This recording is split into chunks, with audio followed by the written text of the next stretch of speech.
Hi there, my friend. I'm Peter Barron. Welcome to today's episode of the Independent School Moonshot Podcast. I am thrilled to welcome Simon Jones. He's the creator at the Bonjour Agency.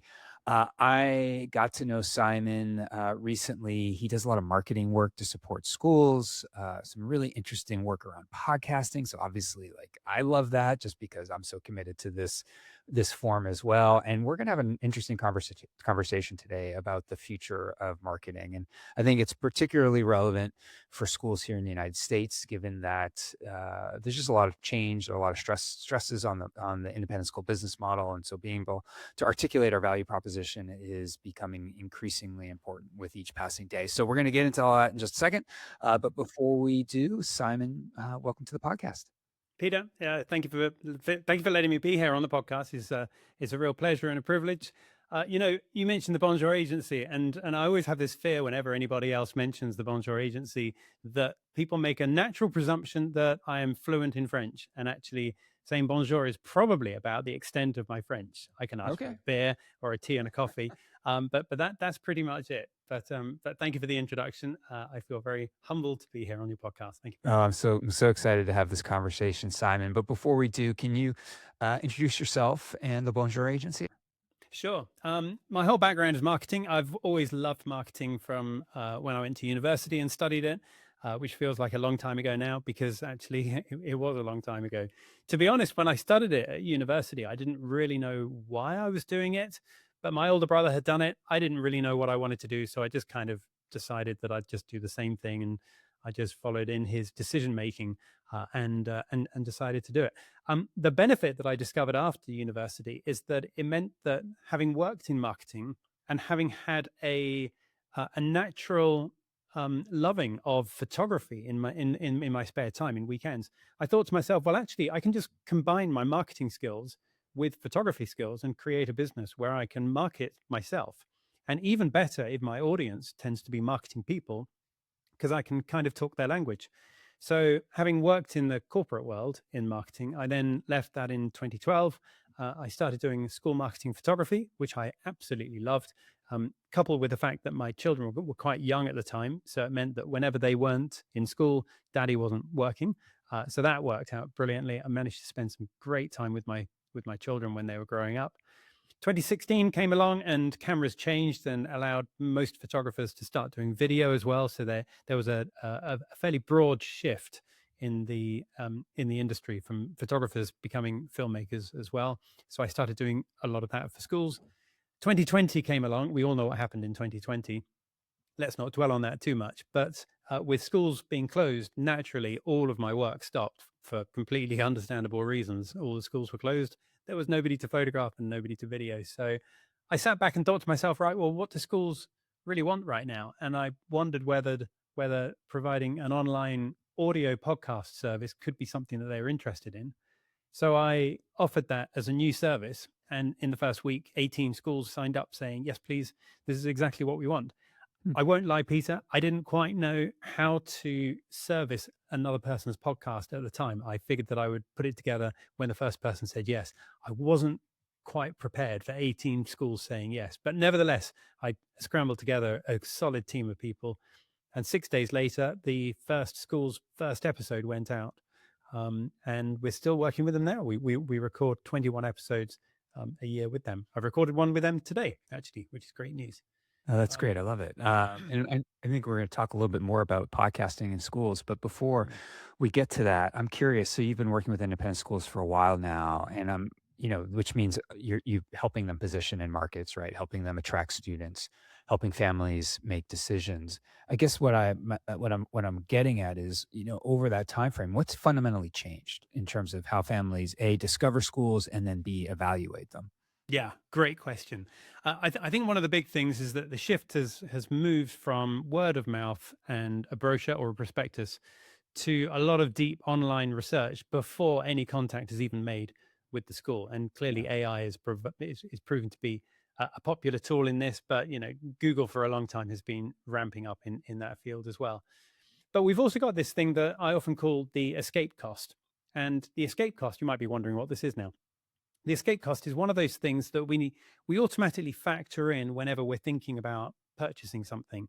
So, for example, if I wanted to go and buy a car and the car was $40,000, I would know that if I hated that car and I needed to get rid of it after 6 months, I could I could trade it in, I could sell it.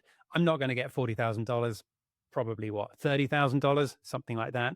Uh, Right. that's a fairly high escape cost, is $10,000 if I buy the wrong car. If I buy a loaf of bread, it's what, $2, $3, whatever a loaf of bread costs. If it goes bad, then we throw it away. There's not a very high escape cost there. But when it comes to schools, then the escape cost of your children being, or their education being disrupted because you chose the wrong school is actually really, really high. And it feels like it's never been higher, especially with the abundance of information that parents are able to consume, which in many ways makes it a lot harder for them to make the right decision. But they're now more aware than ever before that they might choose a school and then it could be, the wrong school for their child. Now, whether or not it is actually the wrong school, it may just be that they discover that there's another school that may have given them better grades. And if grades is the thing that they're focused on, then that could lead them down a tricky path. So there is this high escape cost that parents are navigating, as well as the fact that they do all of this research before they make any contact with the school.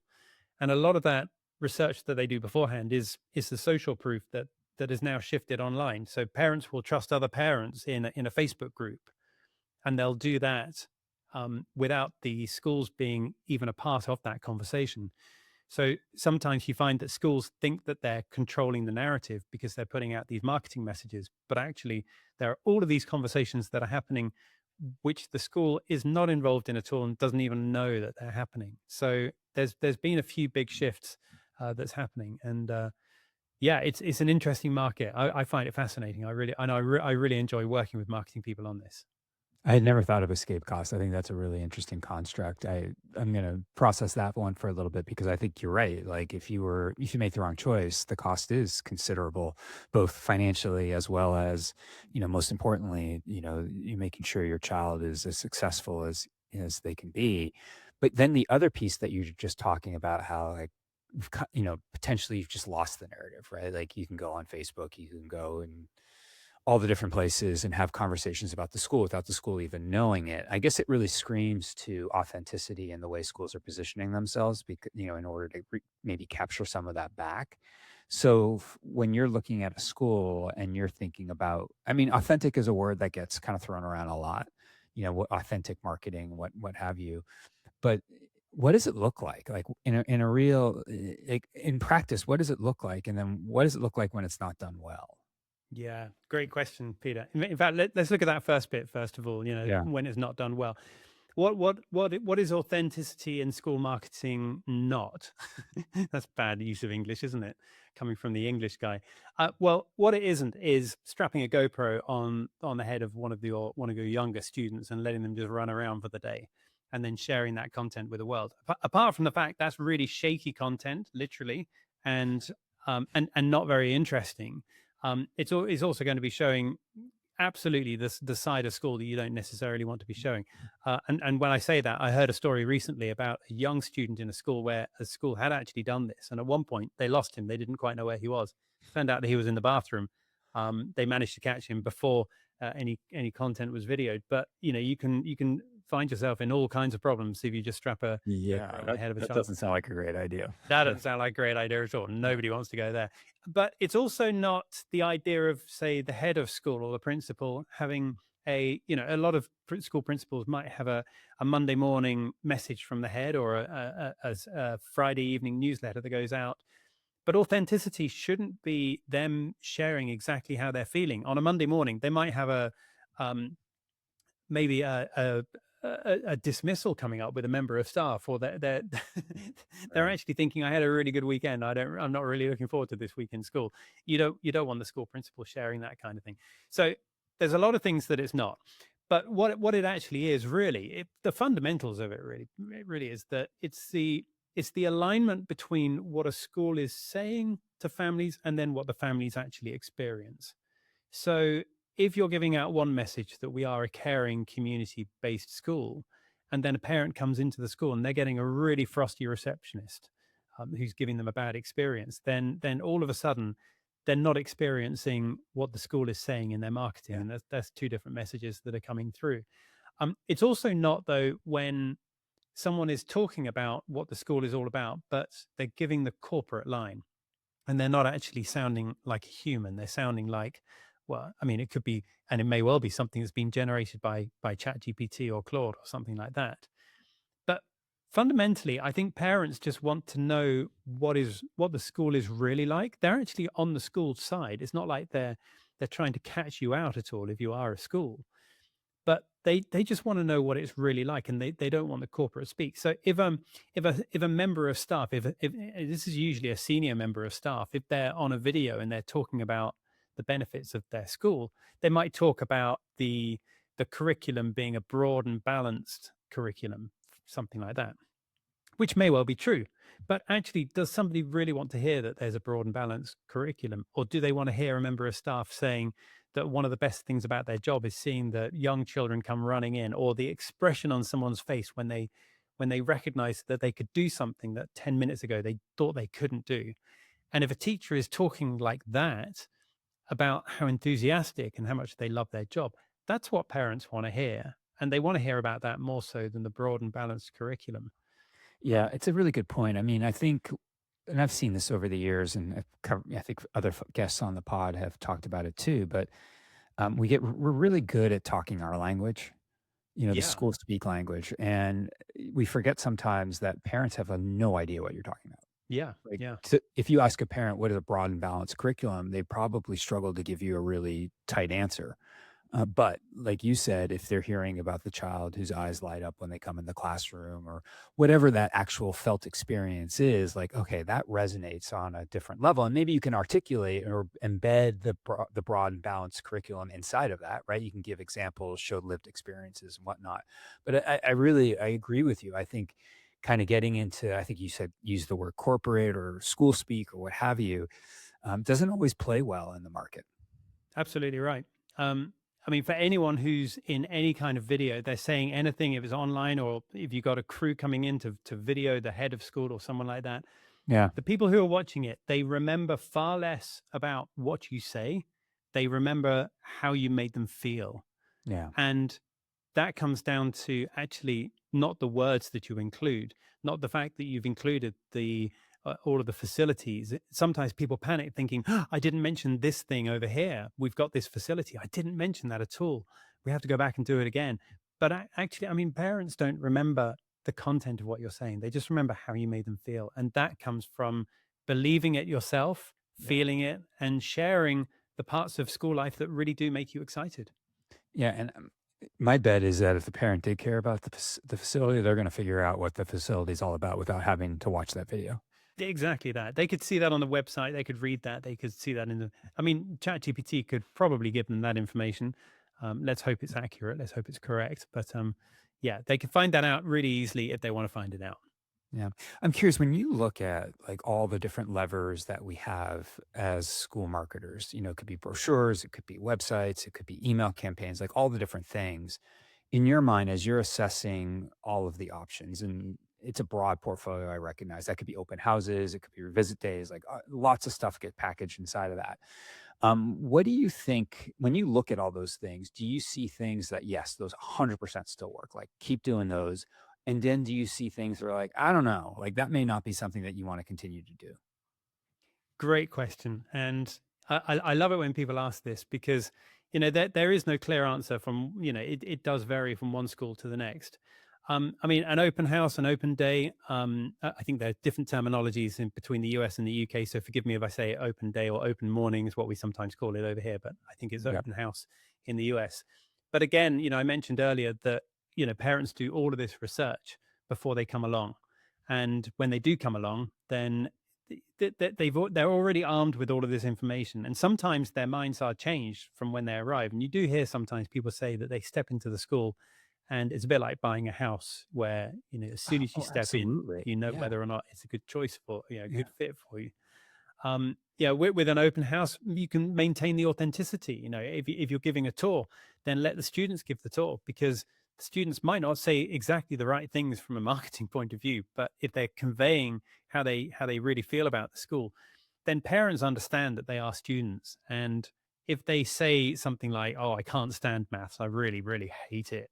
I don't like the teacher," even if they said that, then it's okay because everybody remembers when they were young the fact that they didn't have, that they didn't love every single teacher in school. Even if you went to the best school with all the best teachers, sometimes that doesn't happen.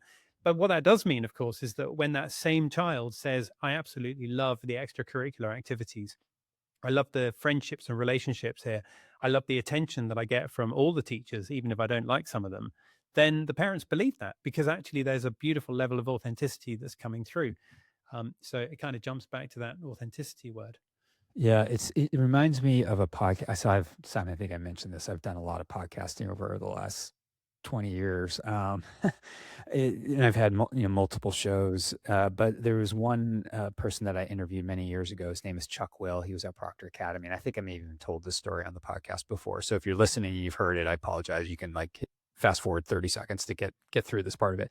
But I had interviewed him, and he was doing kind of inbound marketing before anybody else was doing inbound marketing. He had these incredible photo blogs that he was constantly posting photos. And this is a boarding school, so families were, always looking at it to see, oh, do I see my child? Like, really powerful stuff and extraordinarily authentic. And I asked him about this question of authenticity, and he talked about how if you only show the good stuff, then and never kind of reveal some of the negative things that are happening, you're never going to get the true buy-in because people aren't going to trust it. Mm. And he used the story of, years ago when a lot of kids were sick on campus. Instead of just kind of hiding the fact that the flu was going around campus, they documented it, and they shared it in a way that made sense for the community. And he pointed to that as being like, hey, it's not gonna be perfect here all the time. We're gonna get most everything right, but there are gonna be times where kids are gonna struggle a little bit, and that's okay. And that always stuck with me. I just think if we only show the good things and we don't articulate or are willing to admit some of our weaknesses, then parents are going to sniff that out.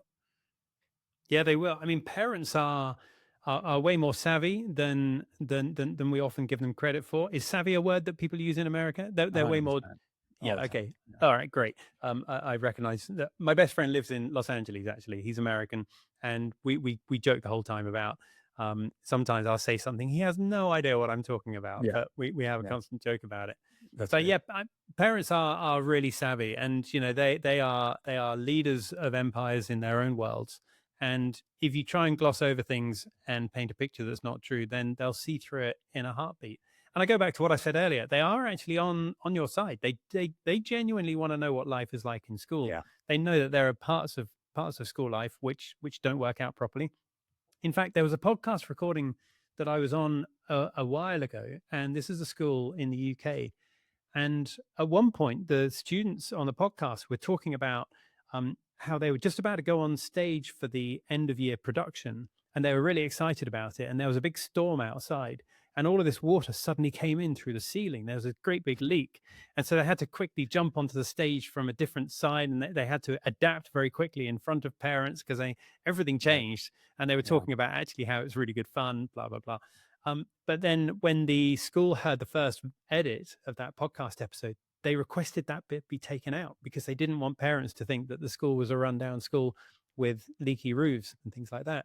And I thought that was such a shame because, Yeah. I mean, there was I think it was a case actually, Peter, where the marketing person felt nervous about someone in senior leadership sort of telling them off for exposing something.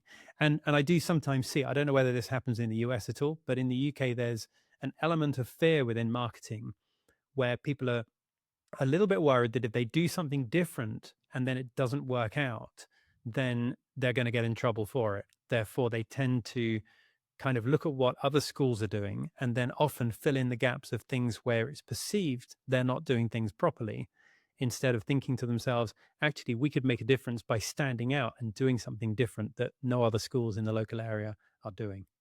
Yeah. I've, I want to kind of get into the business side of schools for a second here, because I know you work with a lot of UK schools. You're in Dubai now, doing more work with schools in the United States. What's been happening in the UK has been absolutely fascinating to watch, right?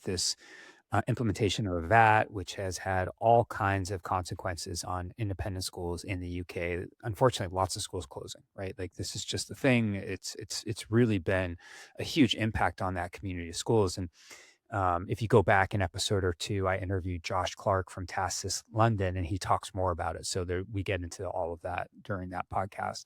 But I'm curious, when you're seeing that, it's like such a contrast that you're living right now, right? You're seeing your clients in the UK under threat because of this VAT, and then you're seeing schools in Dubai just opening left and right, lots of growth. Kind of, if you, I don't know if you know the hockey stick. I do. Yeah. Okay, so hockey stick growth, right? Mm. Well, when you look at both of those markets, like, does that contrast tell you anything about marketing? Like, are some getting it right versus wrong? I know that they're very different situations and require different strategies, but when you think about those two use cases, like, what do you see there when it comes to school marketing? Yeah, really interesting. Really, really interesting. It's almost like in Dubai, schools are opening at the same rate, really, that they are closing in the UK. But just because those two things are happening, they're not in any way linked at all. It's not schools in the UK closing Yeah, because a lot of people are coming over to Dubai. sure. A lot of people are moving to Dubai. Some of them are from the UK, but a lot of them are coming from all over the world. And, the UK is just one of those countries. The thing about VAT or VAT is that, it's a 20% tax that's added onto school fees. That makes it really hard for the parents who are paying the fees to suddenly absorb the additional cost. Yep. So a lot of parents have, well, a number of parents, not a lot of parents, but a number of parents, enough parents for it to be a problem, have pulled their children out of private schools and put them into a public school, and clearly that's causing problems for some of the smaller independent prep schools, we call them over here, where they are standalone schools, often out in the countryside, and they don't have the support of being part of a larger Yeah. school group.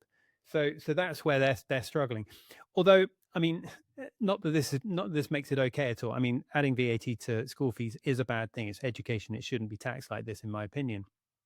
But absolutely, if a school is going to be closing because there's a charge like this added to school fees, then clearly it wasn't in a very strong position in the first place. And you could easily argue that it should have been doing more before this came along to prevent it from happening in the first place.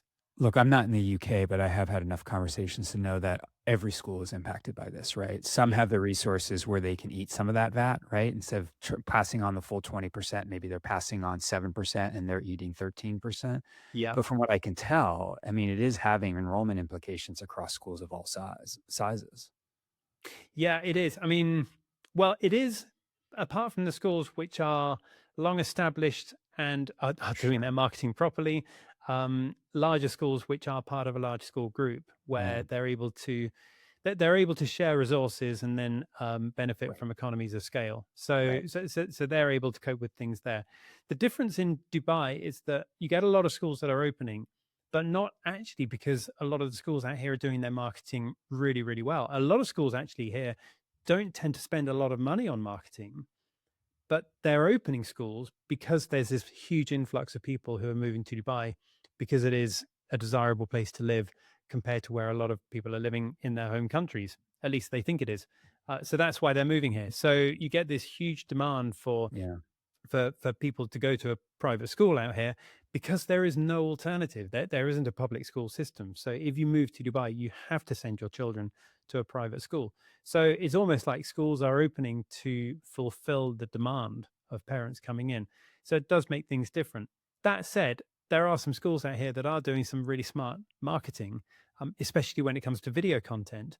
And certainly out here, the approach isn't that you spend five figures on a single video, which sees you through 2 years. And it's much more the idea of spending smaller amounts of money on multiple videos and then eking that content out on your social media on a regular basis. And that's very much the approach that they have out here. And that's increasingly the approach in the UK as well. Much more content instead of one hero video that lasts for 2 years. And so I know you do a lot of video testimonial work at the Bonjour Agency. So is that your like, how do you fit testimonials into that strategy of kind of smaller bite-sized amounts that come out that you sustain over time? And I guess it points back to the earlier part of the conversation where we're talking about authenticity. Absolutely right. And the great thing about video testimonials is that people can do these themselves. You know, if someone's listening to this right now and if they work in a school, there is no reason at all why they can't actually do their own video testimonials. I realize it does take a bit of time, but Yeah. it's not like the technology is only available to certain people. A remote video test well sorry a video testimonial could easily be a film crew that comes into your school and then videos a happy parent or happy students talking about why they love being a part of the school community. That is a video testimonial. But these days we tend to live in this beautiful era where the quality of the cameras on our smartphones has just got better and better and better. And if you couple that with someone who knows how to position someone to get the best quality light on them and the best background Yeah. and the best audio from them as well, just by using the microphone in the camera, then you can get some beautiful results from that. Now, when you combine that with this post COVID era that we're in, where actually people are not just more accepting of like home videos where content is recorded, you know, where you have Yeah. there's a tragic accident and there's an aviation specialist who's on the news, then often you'll see that person at home just using their webcam on their laptop. They don't bring them into the news TV studios Yeah. anymore. So we're much more accommodating, but also in a marketing environment, we tend to trust that now a lot more than we used to because it feels much more authentic. And if you have a parent who's talking about how happy they are to be part of the school community, and he or she is sat in their kitchen, or they're sat together with a cup of coffee or a cup of tea, because I'm British, and they're sat in a kitchen and they're talking together about how lovely it is, and that's being captured. That can be done remotely using their iPhone, not using any external crew, Yeah. no specialist lighting, no microphone, Yeah. and it's more believable, it's more authentic, and the quality is just is beautifully created now these days. So it's a great sweet spot, and schools can and really should be embracing this right now, and they could be doing it themselves. Where does podcasting fall into all this? I know you work with a lot of schools in terms of helping them publish regular episodes. Like, how does that fit into the marketing strategy now? Yeah, podcasting is great fun, and it's one of those things that I mentioned. I picked it up during the COVID era, but after COVID finished, I realized that this was such a great thing that I wanted to carry on doing it. And the difference with podcasting is that if you're if someone comes to your website, if you're a school, or if they're on social media and they see a video that's on social media, we know this. It has to be such a short video, otherwise people don't click to start playing it. It used to be 3 minutes, and anything longer than 3 minutes, people wouldn't click it. Then it was 2 minutes, and now really you're lucky if people stick around to watch on social media anything that's more than 1 minute. If it's more than 60 seconds, that's a long video on social media. It is different when you put a video onto your website. A podcast is completely different because people can listen to a podcast while they're doing something else. And the three most common places will be when someone's in the gym, when they're in the car commuting to work, and when they're out walking the dog. And all three of those places are when they're doing something else already, where actually they can't watch a video very easily. I mean, you can if you're on a treadmill, but it's not a very good experience. But in all of those three places, you're doing something else already. So people are happy to invest that time Yeah. consuming your content because it's net zero time as far as they're concerned. That also means that you can now just go much deeper. So you can have a 20-minute conversation. And I remember a podcast episode in the UK with the principal of a school, which is, he won't mind me saying, it's a very conservative kind of school. He's a very conservative kind of person. And I asked him the question, if I jumped into your car right now and we played your latest Spotify playlist that you were playing on the way to school this morning, what would I expect to hear? And I was honestly expecting him to say Brahms or Beethoven or Mozart's Clarinet Concerto or something like that. But he said Guns N' Roses. And I just love that. I absolutely Yeah. love that. But more to the point, the parents in school and prospective parents who are listening to that podcast, that will resonate with them because there'll be some people who like this person because he's quite conservative, but there'll be other people that now love this guy because he likes Guns N' Roses and they like Guns N' Roses. So you can get this level of this deep, intimate conversation. There's something different as well when someone's listening with headphones on or earbuds in, and that conversation is right in their ears, and they feel much closer to it. So it's a beautiful medium. You'll find, of course, there are some people that just don't do podcasts. Some people do prefer to read. Some people prefer to watch, and other people prefer to listen. Some people enjoy doing, well, most people enjoy doing something of everything, but they have a tendency towards one of those. And if that tendency is towards podcasting, then it's a fantastic tool for that prospective parent. Yeah, I always get excited on Monday because like a good chunk of my favorite pods get released on Monday. So I'm like, all right, I Ah, got a lot of yeah. content for the rest of the week. And you named the use cases, right? So this morning I was walking the dog and listening to a pod. I'm gonna work out later. I'm gonna be listening to a pod. And then if I'm in the car, 100% listening to a pod. So I love it. Hey, closing question here. So if you were advising a head of school today on where to invest their marketing budget over the next few years, where should what should they prioritize, and maybe what should they stop doing? Yeah, great question. Great question. Um, I would prioritize video content, but self-captured video content, not bringing in an agency.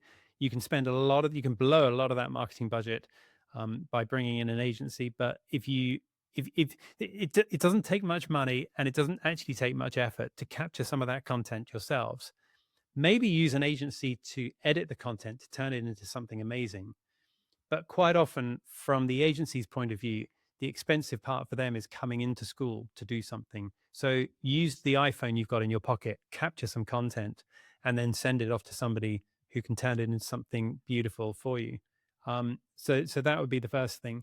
I would probably do this is dangerous ground for me because I used to be a professional photographer doing school marketing photography, and I still do it from time to time. But I'd recommend not doing 3 or 4 shoots a year, which is what some schools do, but probably just one a year, or maybe just one every 2 years. So you've got a bank of those beautiful hero shots that you can put onto the website. Yeah.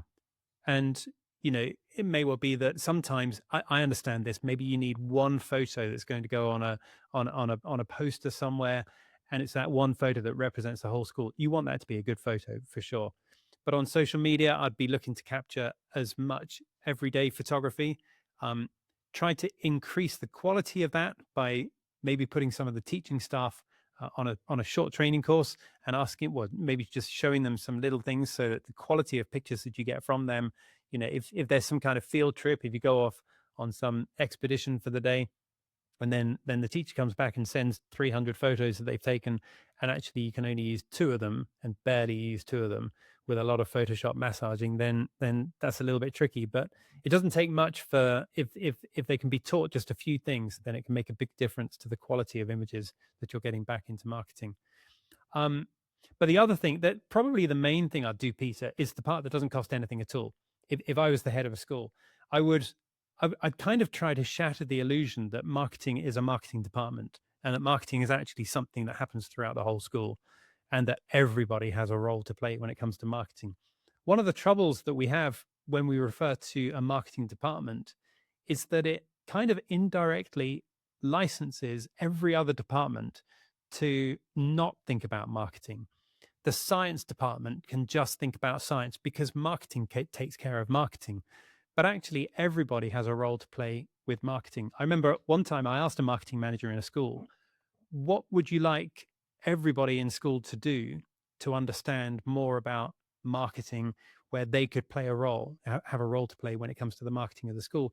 And I thought that she would say something like, um, I want them to make sure that they always use the right logos whenever they create their own posters, or I want them to prepare things in their department better for when there is an open house or a tour around the school.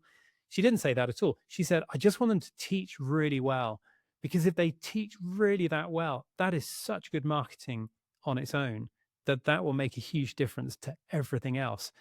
But teaching in such a good way that they're thinking about it from a teaching point of view, but also from a marketing point of view. The whole school has a role to play when it comes to marketing. It's not just the marketing department. So I'd try to change the culture within the school with everybody who worked in the school, a bit like the cleaner during the NASA era, the Apollo mission, when JFK asked him what he was doing there, and he said, "I'm helping to put man on the moon," and he's a guy who was cleaning the floor. If everybody in school feels like they've got a role to play when it comes to marketing, then everyone's pulling and the marketing's going to go in the right direction. Yeah, I really appreciate that. Simon, if somebody wants to follow up, they want to reach out, what's the best way for them to do that? Great. Thank you for that, Peter. Probably LinkedIn is the best thing. My name is Simon Jones, which is a very common name. But if there are show notes for this podcast episode, then if you can include my LinkedIn profile, then that would be Sure. great. Or if you search Simon Jones, the Bonjour Agency, then it should find me. If it doesn't find my LinkedIn profile, then it should find my website, and there's a contact form on there. I'll most certainly link to those places. Simon Jones, the Bonjour Agency, thanks again. I really do appreciate it. And for those of you who are part of Moonshot Lab, hang tight. We're about to have the extended version of the interview. But again, Simon, thank you. I really do appreciate it. Thank you very much, Peter. Thank you.